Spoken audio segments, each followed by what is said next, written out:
Hi, this is Aaron Linsdau. I'm a polar explorer and motivational speaker. Today, I'm at String Lake in Grand Teton National Park.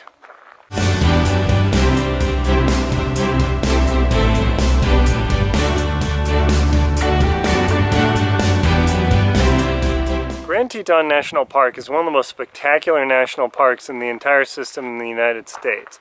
It's definitely one of the oldest parks in the system, between Yellowstone to the north and Yosemite to way out in California. Grand Teton National Park is 60-ish miles south of Yellowstone, the first national park in the world. It's a funny thing when I run into people cruising through Jackson Hole and heading up to Yellowstone, is I ask them, are you going to stop in Grand Teton and poke around?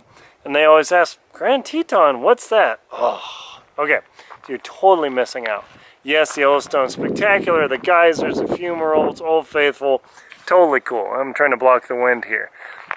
But if you want one of the most spectacular mountain ranges in the lower 48 states, it is impossible to go wrong with Grand Teton National Park. Now what I'm going to do is pan around, and the sun's right behind me, so it's not a very good view, and of course I'm in the dark right now, but the mountains here, they rise from the valley at about 6,200 feet, all the way up to the Grand Teton at 13,776 feet. So you've got a vertical relief of just over 7,000 feet, and you can actually hike and climb all these different mountains. You can kayak, paddleboard, swim, what else do they do here? Canoe in String Lake and Jenny Lake, and if you want to portage over to Lee Lake, you can do that. The visitation in Grand Teton can be pretty crazy in the summer. They get several million visitors because as people are headed for Yellowstone from the southern or southwest part of the United States, they'll head along and they say, wow, what are those mountains? That's right, the Tetons. Yeah, definitely. When you hear Purple Mountain's Majesties in the song, these are the mountains they are talking about. You'll actually see the Tetons, once you notice the very distinctive, well, I guess from your direction, the very distinctive curved point of Grand Teton. You'll see them in Toyota commercials, you'll see them in movies. What other? Nissan, I think, has done commercial. Jeep's definitely done commercials. It's just because they're so distinctive, because from the Jackson Hole side, or the Wyoming side of the Tetons, there really are no foothills, because you can look behind me. Yeah, there's one foothill here, but literally all of the mountains come from the valley floor and shoo, they go straight up. Just like climbing Teton behind me here. That goes from 6,400 feet to 12,500, 12,700, something like that, in just a couple miles. I mean, it's a really fast elevation game. One of the things about Grand Teton, it's kind of one of those dual-use parks where families can visit. You don't have to be a crazy mountaineer to enjoy this thing at all.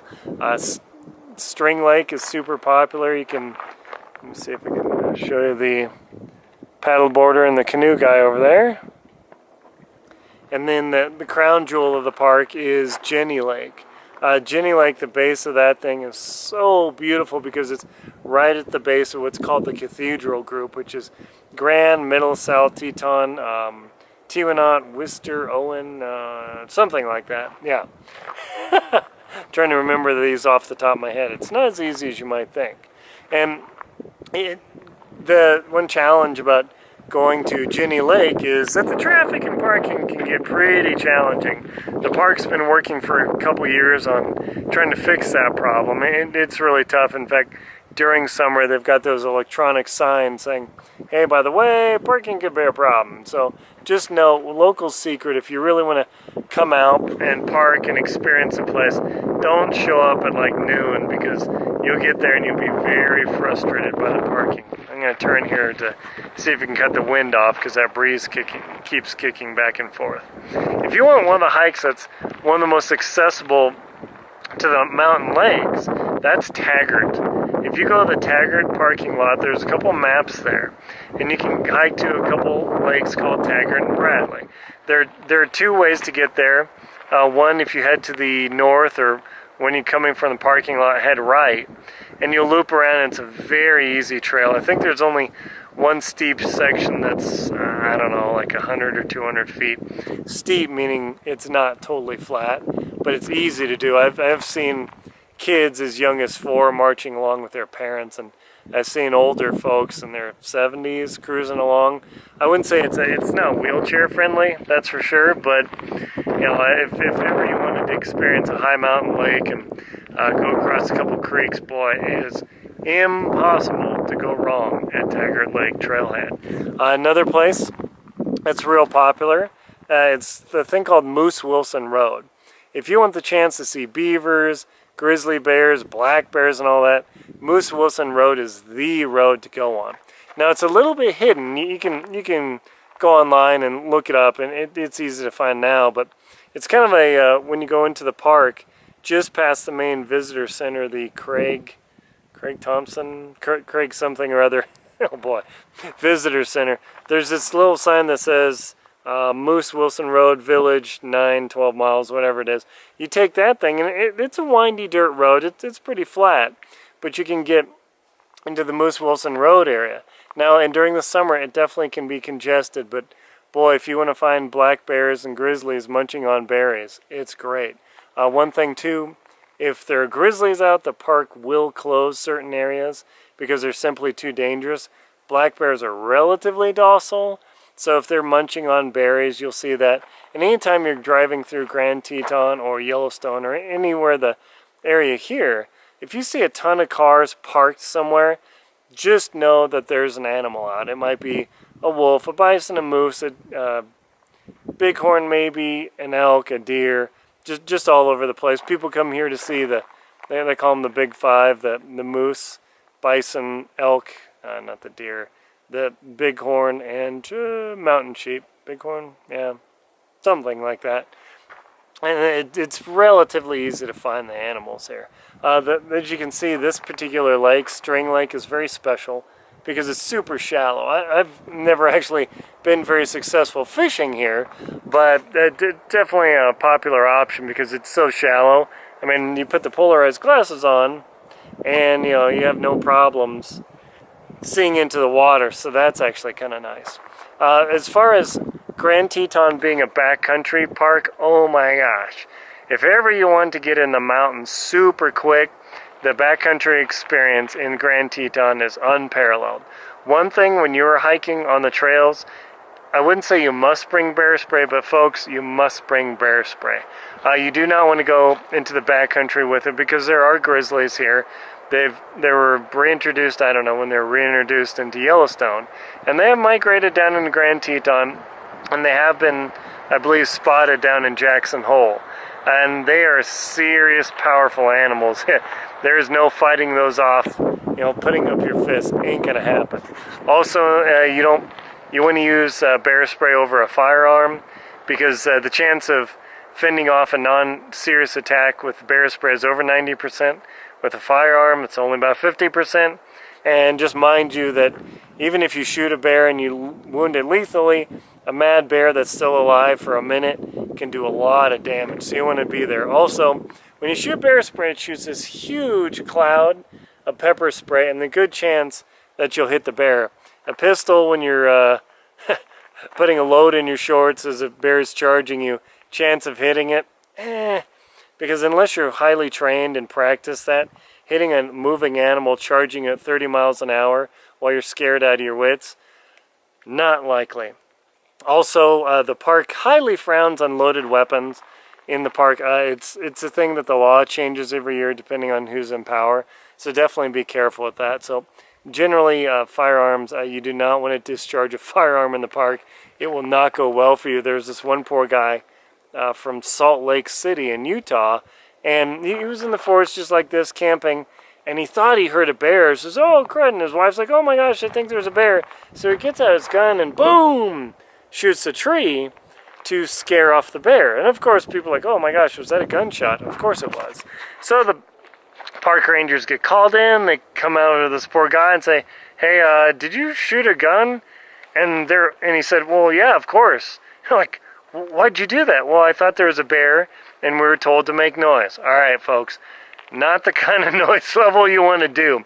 Plus, also, not only did he get fined for discharging his gun in the park, he got fined for destroying property because he shot a tree. So just as a word of warning, if you ever want to claim that, hey, I'm going to shoot the gun in the park and take that penalty, tell him you shot the dirt. Don't want to do that. There are tons of trails in the backcountry.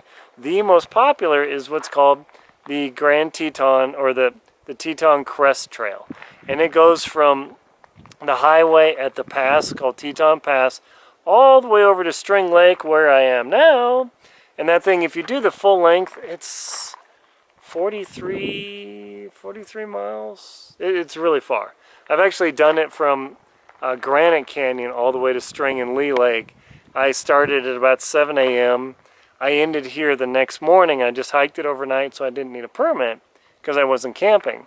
I hiked it overnight and I arrived at Lee Lake at something like 7 in the morning, which was beautiful because the sun was rising, the sky was this inky, purpley red. It was really beautiful, but also I heard a bunch of elk bugling in the forest and kind of scared me. I mean, elk ain't gonna do anything, but it's still kind of scary and spooky to hear that sound. So if you want the real backcountry experience, the Teton Crest Trail is it. There are multiple trails and camping options in the park as well, but that is the premier experience. Most people, you can do it in 2 nights, and people do it up to 5. Just a word of warning. I love the guidebooks around here, but almost all the guidebooks tell people, take the tram from the village or Jackson Hole Mountain Resort up to 10,000 feet and start hiking. Just let me tell you, if you've flown from LA, New York, Miami, Austin, or wherever, you come here in your little jet lag, and you take that tram up to 10,000 feet and start hiking with a heavy backpack, you are going to get mountain sickness or acute mountain sickness or AMS. Please do not do that. This is speaking from experience. I don't know how many people I've seen sick. Don't just take the tram up and then start hiking. It's much better to start in Granite Canyon, hike the extra 8 miles. I know it's longer, but you want to ascend slower because otherwise you're going to spend your whole trip nauseated, throwing up, having a headache, just feeling generally miserable. So just please be careful about that. The mountains here are very popular with climbing. The most popular, of course, is Grand Teton, 13,776 feet. I just climbed that thing this summer. You can climb on the Owen Spalding route. Please note there are no safe routes on the Grand at all. So the fall potential is extreme. There's a place where you go over a thing called the Belly Curl and the Flake, and the vertical fall potential is 2,000 feet. So definitely serious. If you don't feel confident climbing in these mountains, please don't just strike out. Go to the Jenny Lake Rangers Center and ask them about it. There's several mountains like Static Peak, Mount Glory, Middle Teton's pretty accessible, South Teton's steep but accessible. But people have died every year on Tiwanaut. People get killed on the Grand as well, even guides. It has happened. It's not a real technical mountain, but because the exposure is so extreme, it is scary. It's a heck of an experience. There are multiple routes on there, but please research. Don't just, unless you're highly confident, don't just strike out and think, oh, I'm going to knock this thing out. Because if you start at your car, and you're a regular guy like me in his 40s, you start your car at, say, 4 a.m., you'll make the summit maybe 2 o'clock, depending on how you do. The crazy runners and all the people who are nutcases around here, they can get to the summit in 3 or 4 hours. It's funny, you're walking along, some guy jogs right past you. He hits the summit, and before you're even doing the switchbacks up to the lower saddle, he's already back down, or she, or whoever. It's a heck of an experience. So Grand Teton really has just about something for everyone, whether you're coming out here picnicking, kayaking, canoeing, hiking, photographing. Oh my gosh, it's incredible. The park also has a molten barn. I think it's the second most photographed building in the country, so they say. Oxbow Bend, wow, in the fall. Man, that is the place to go to photograph the beautiful Oxbow Bend with Mount Moran in the background. Incredible. So if you want the true Purple Mountain Majesty experience, you absolutely cannot go wrong with Grand Teton National Park. I just had to pop in here and show you the cathedral group from the park road. Interestingly, if you drive along the highway where the Snake River Overlook and Schwabackers and such are, The view of the Teton's a little bit flatter and you can actually see the mountains better. When you're driving inside the park road, you're actually really close. I mean, the base of the mountains is about a mile away, so it's actually kind of in your face. And you'll see, I can point out, Grand Teton, Tewanat, Wister Owen, Middle, South. What do we got? Death Canyon there, I think. Hard to tell. The lake up there. Buck Mountain up here. Static Peak. Where we got Tewanat's there. Moran's kind of hidden. It's way back there, so it's a little bit hard to see. But yeah, the cathedral group out. One local secret: if you're flying into Jackson, typically the flights go from north to south. So if you can sit on the right-hand side of the plane and catch a window seat, and the planes are flying the normal pattern, you can see the mountains, and boy, it almost looks like you're going to land inside of them, because Grand Teton has one of the only commercial airports in the national park system, so it's actually a very unique experience to land in. So just remember, typically north to south, sit on the right-hand side of the plane, and just before you land, maybe 3 or 4 minutes, you'll see those mountains come into view, and people say, "Holy bleeping bleep!" Yeah, it's just that spectacular. It is a world beyond experience that you will never forget. Please adventure out, be safe. Make sure to get the park pass, $80. I know it's expensive, but it gets you into all the different parks. And that way you can experience the world beyond your doorstep and the world beyond your city limits. Please like and comment on my video, and then subscribe to my channel. My name is Aaron Linsdau. Thank you.